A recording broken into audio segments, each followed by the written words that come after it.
next time kita kalau nyari karyawan lagi harus nyari lulusan BINUS kayak lu. Lulusan BINUS tuh nggak banyak neko-neko katanya. Yang penting kerja aja. Tapi kalau kita cari lulusan yang kampus keren, banyak maunya.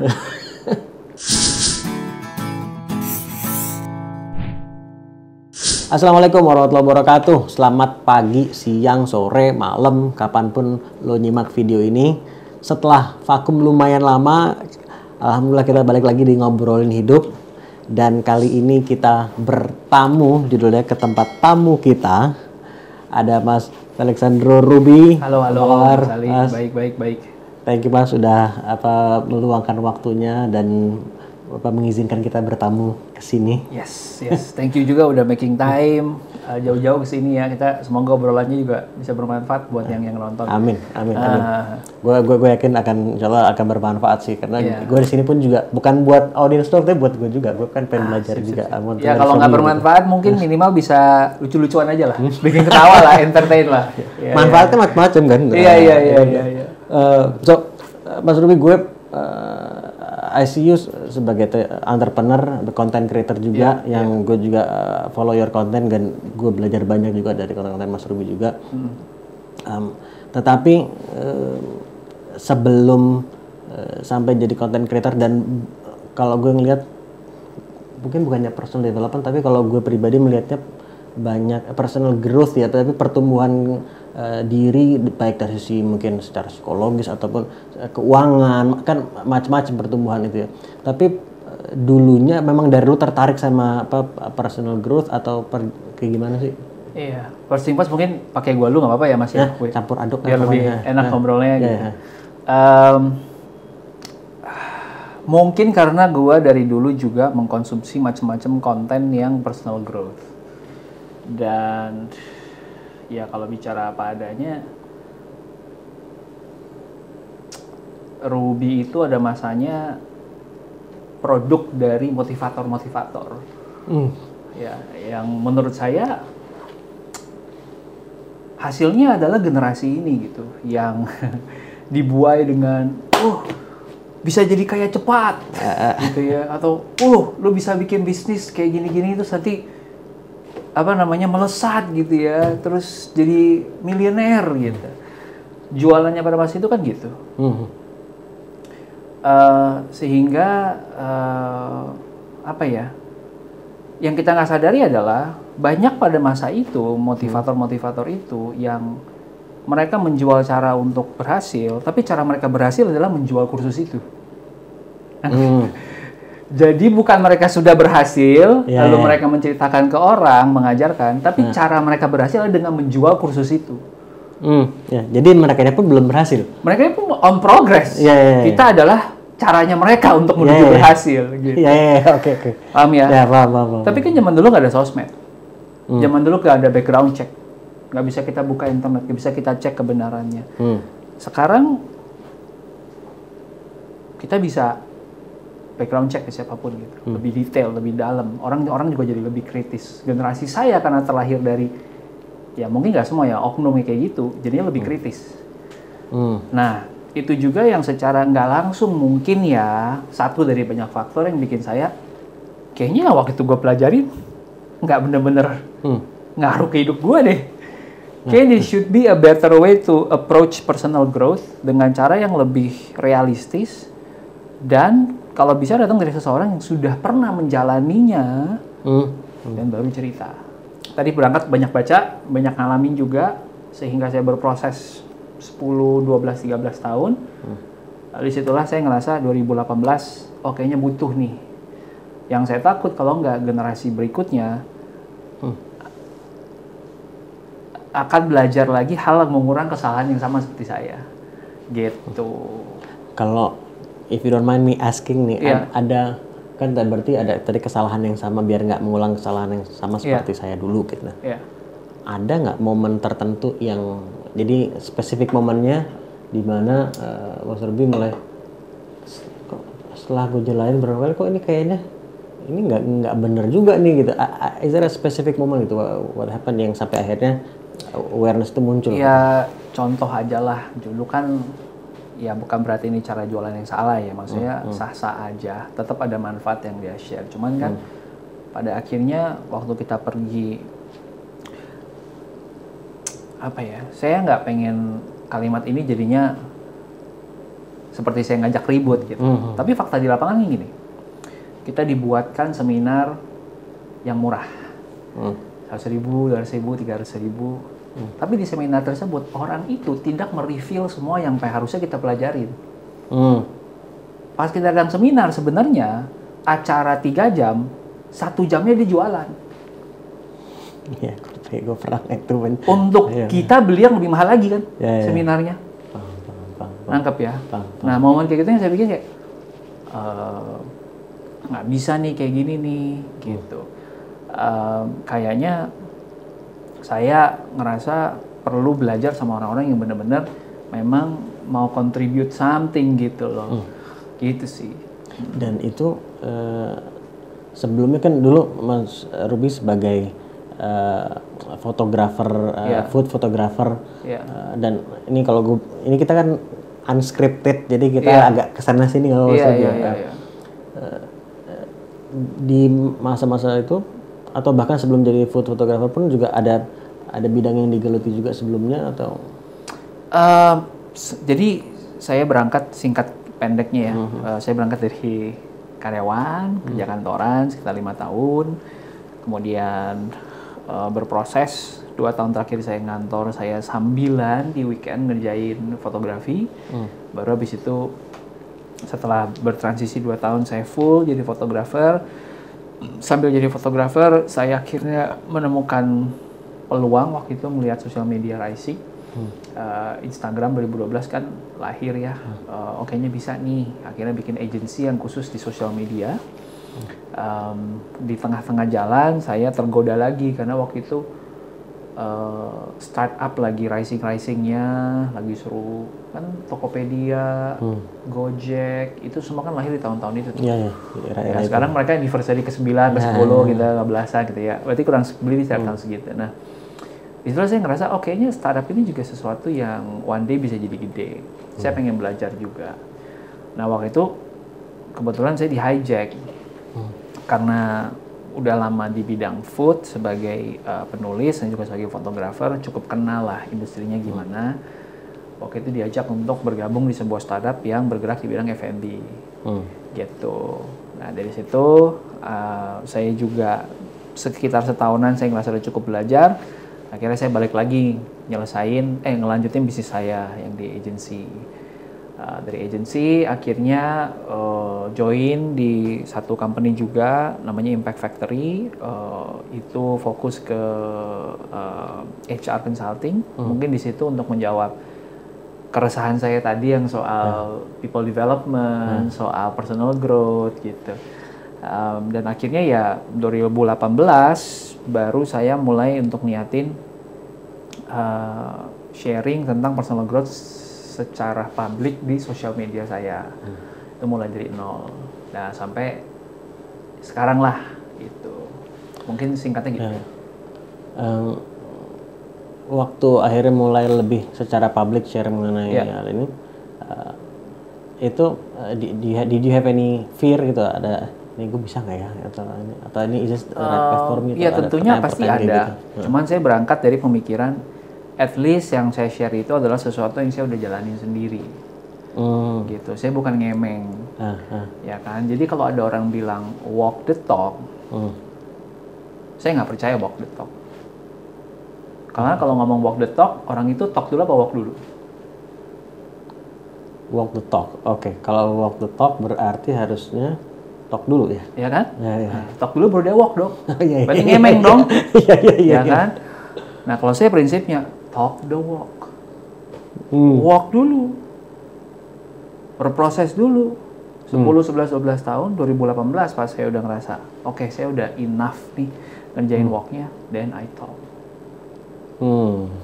Menarik. Jadi bukan walk the talk, tapi talk the walk. Kebanyakan orang kan nggak bisa sabar. Ya. Atau mungkin ya tadi, kebanyakan orang ya oknum yang tadi. Cara gue untuk bisa menjalankan walknya gue adalah gue talk dulu sebanyak-banyaknya jualan. Course.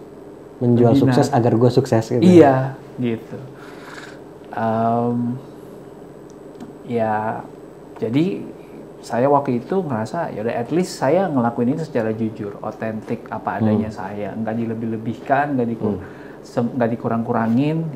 Ya mungkin dikurangin demi kesopanan lah. Kalau nggak saya kalau ngomong bisa sefrontal tadi gitu kan, nggak banyak orang bisa terima gitu, right?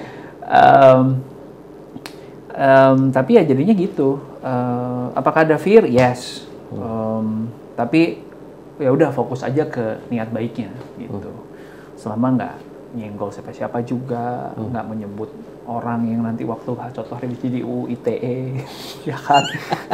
Yang saya nggak nyebut siapa-siapa dari tadi. Tapi teman-teman pasti pernah dong ngalamin yang tadi saya cerita gitu kan.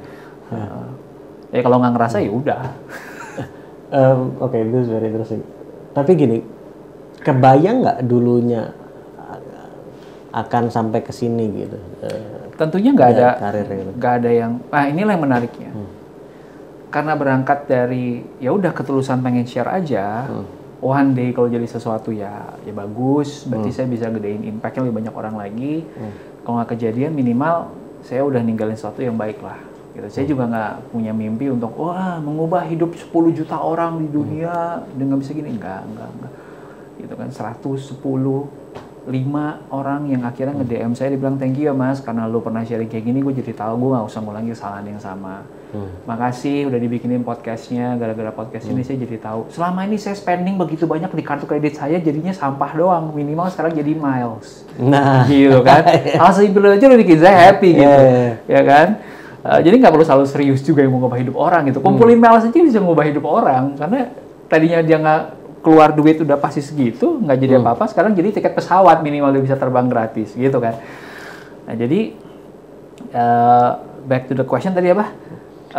Jadi kebayang nggak sih sampai? Iya, jadi ya ditanya nggak kebayang gitu, nggak kebayang sama sekali. Cuman setiap berapa lama saya memang punya kebiasaan untuk mereview yang udah gue lakuin ini sesuatu yang banyak dampaknya nggak ya?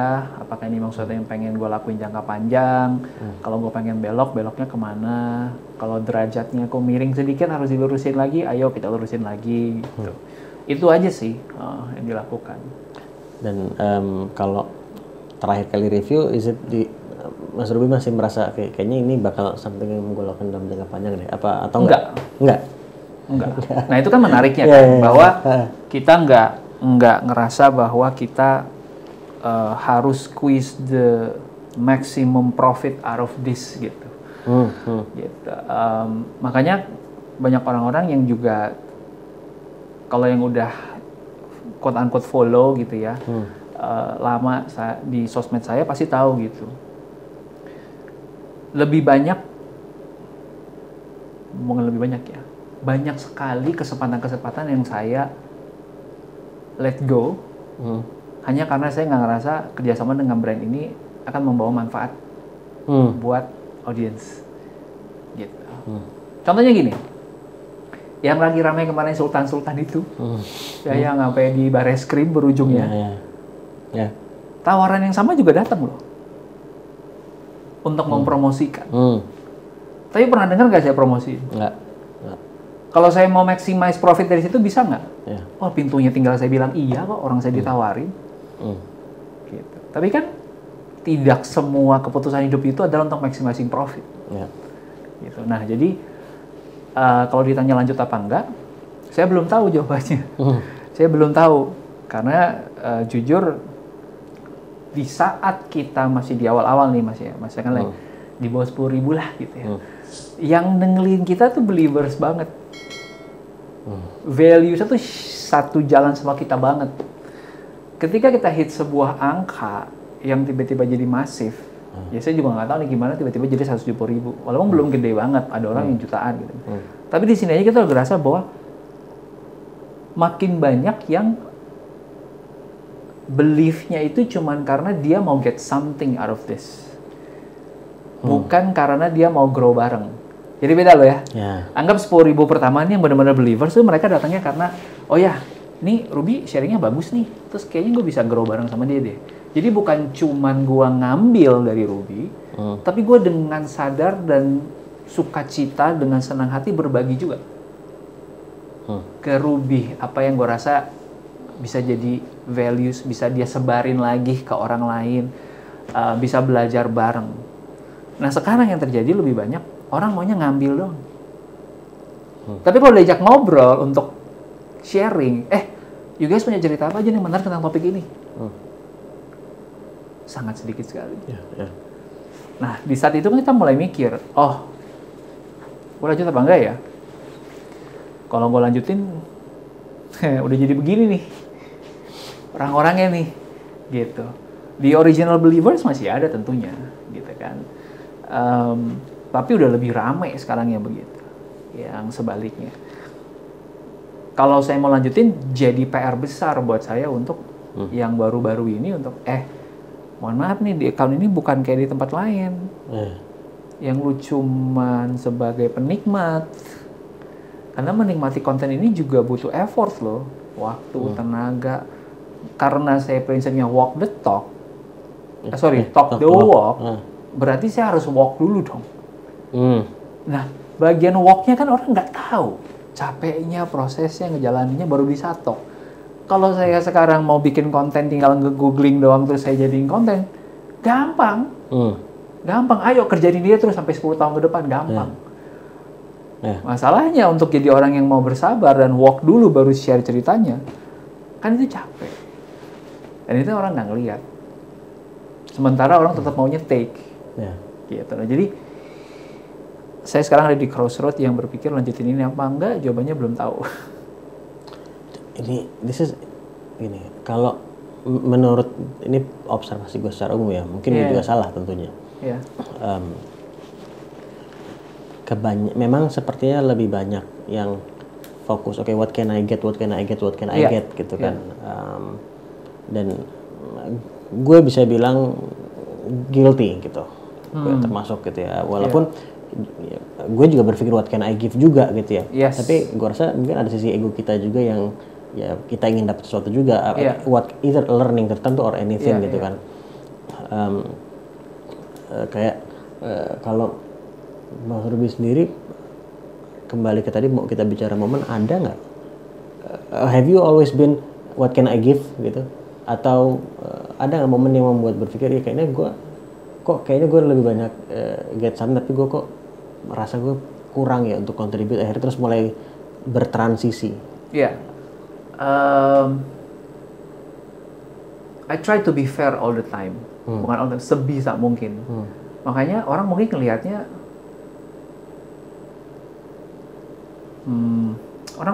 kadang-kadang bisa ngelihatnya transaksional gitu ya.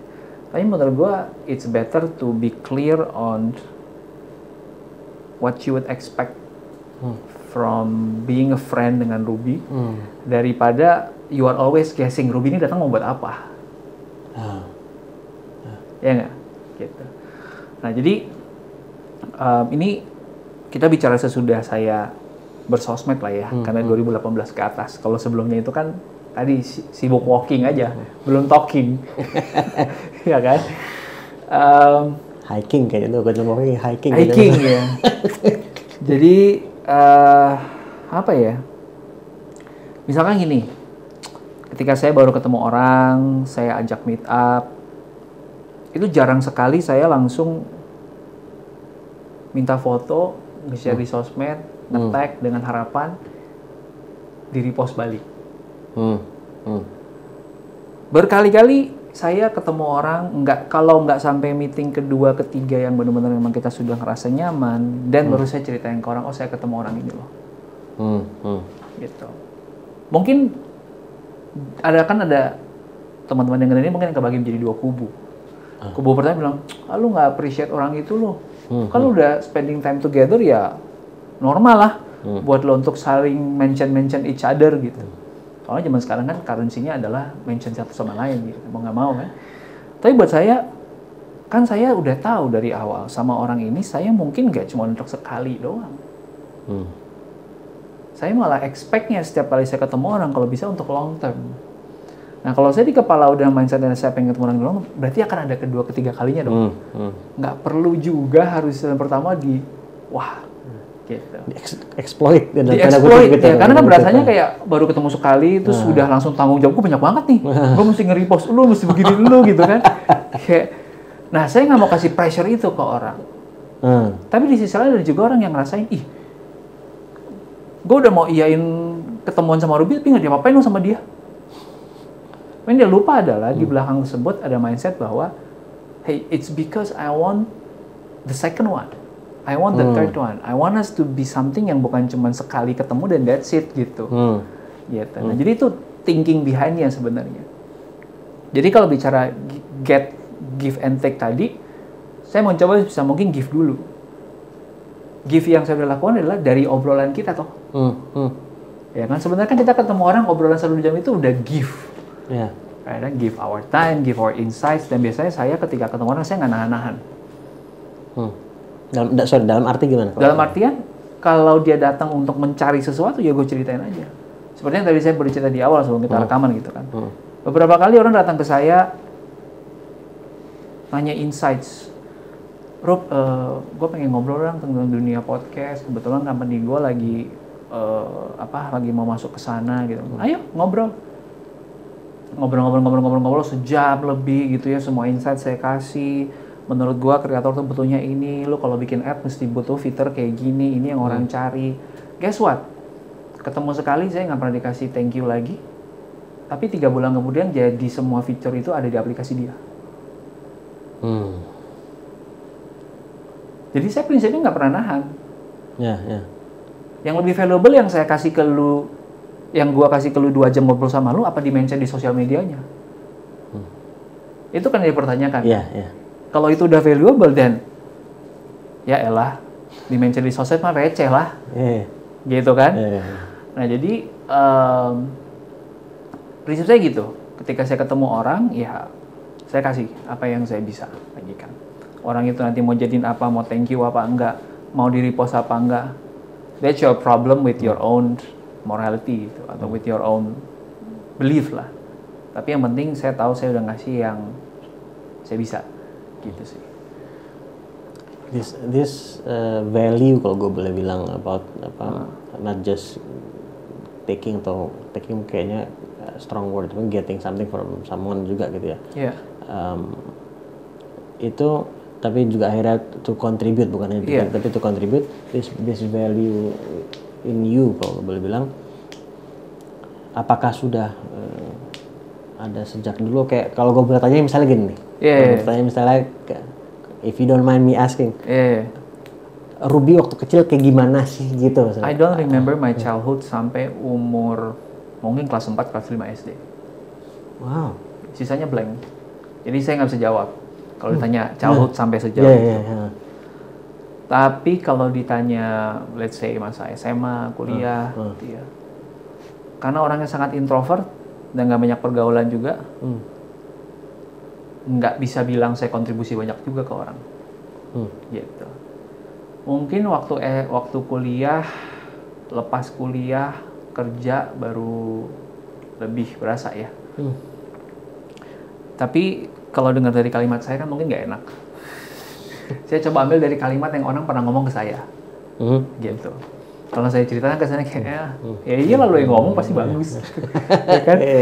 Jadi ini contoh, kita punya circle of friends yang beririsan lah ya, di Impact Factory misalnya gitu, salah satu foundersnya lah, gitu kan. Waktu itu saya masuk kerja di sana sebagai employee, terus ya udah ada apa dikerjain aja gitu. Jadi job listnya nggak ada. Pokoknya apa yang diminta dibantu dikerjain aja gitu semuanya. Sampai di satu titik ketika udah berapa bulan-bulan ngerjain itu, saya ingat banget waktu itu kita baru selesai sebuah project, terus saya dapat salary bulanan, lalu tiba-tiba salah satu founder kasih saya bonus. Dibeliin lah sebuah jaket yang menurut saya nggak pernah punya jaket harga 2 juta gitu. Right? Terus saya bilang, ini buat apa? Gitu. Oh ya, we just want to appreciate you karena you have done more than you were expected to gitu. Sementara saya jawabnya, ya mereka kagetnya adalah saya jawabnya, saya nggak ngerasa saya harus dibayar lebih. It's part of my job desk menurut saya. To do everything tadi tuh. Walaupun everything semua dikerjain itu kan. Abis itu mereka bilang, oh gitu ya Rup, jadi lu ngerasa lu dibayar segitu dan semua itu udah cukup? Ya cukup. Abis itu bulan depan gak ada lagi bonusnya. Coba maksud gua, yang surprise mereka adalah akhirnya mereka bilang gitu kan berkali, gila nih Rup, next time kita kalau nyari karyawan lagi harus nyari lulusan BINUS kayak lu. Lulusan BINUS tuh gak banyak neko-neko katanya, yang penting kerja aja. Tapi kalau kita cari lulusan yang kampus keren, banyak maunya. Right? Jadi mungkin itu ya, mungkin itu yang innately udah ada, salah satu value-nya adalah altruism. Itu yang saya baru punya namanya, label ini namanya altruism, dan that drive from the inside untuk mau ngebantu. Gitu. Diminta pun enggak, sebisa mungkin fokusnya adalah ngebantu. Gitu. Mungkin altruism itu cukup kencang. Ya, mungkin karena bawaan dari how I'm raised, yang saya nggak nyadar dan saya nggak inget tadi. Atau mungkin karena tadi didikan di BINUS kayak gitu, saya juga nggak tahu. But baru sadarnya adalah tadi setelah masuk kerja dan di feedback seperti itu salah satu foundersnya, dan di situ baru mulai proses pengenalan diri. Mungkin yang saya bisa recall itu sih. Oh ternyata gue punya ini gitu. Ternyata gue punya ini gitu. Oh ternyata ini value yang gue pegang secara gue nggak sadar gitu. Kalau tadi Mas Turbi tadi bilang lo lebih banyak punya kecenderungan introvert yang tinggi lah gitu ya. Iya. Sedangkan what you do now gitu ya, dari mulai podcast, ya kan, 30 Days of Lunch, dari YouTube lagi, YouTube, gitu ya. Kemudian ya sosmed sebagai di public gitu ya. Nah itu kan membutuhkan sisi ekstrovert juga tuh. Nah itu apakah awalnya nggak nyaman, semakin kesini semakin nyaman, atau sampai sekarang masih nggak nyaman, atau how do you dan mungkin juga bahkan sebelumnya kalau seperti itu kenapa mau melakukan hal-hal yang membuat Mas Turbi juga perlu mengeksersais sisi ekstrovertnya juga. Lu mau baca buku 100 tentang passion versus money, tapi lu nggak nyicipin sendiri, itu nggak 100% valid kan? Ya. Dilakukan riset ke 1.000 orang, tapi kan bukan lu. 1.000 orang itu. Bisa jadi bukan lu. Jangan lu minoritas lagi. Jangan-jangan lu minoritas yang anomali gitu kan?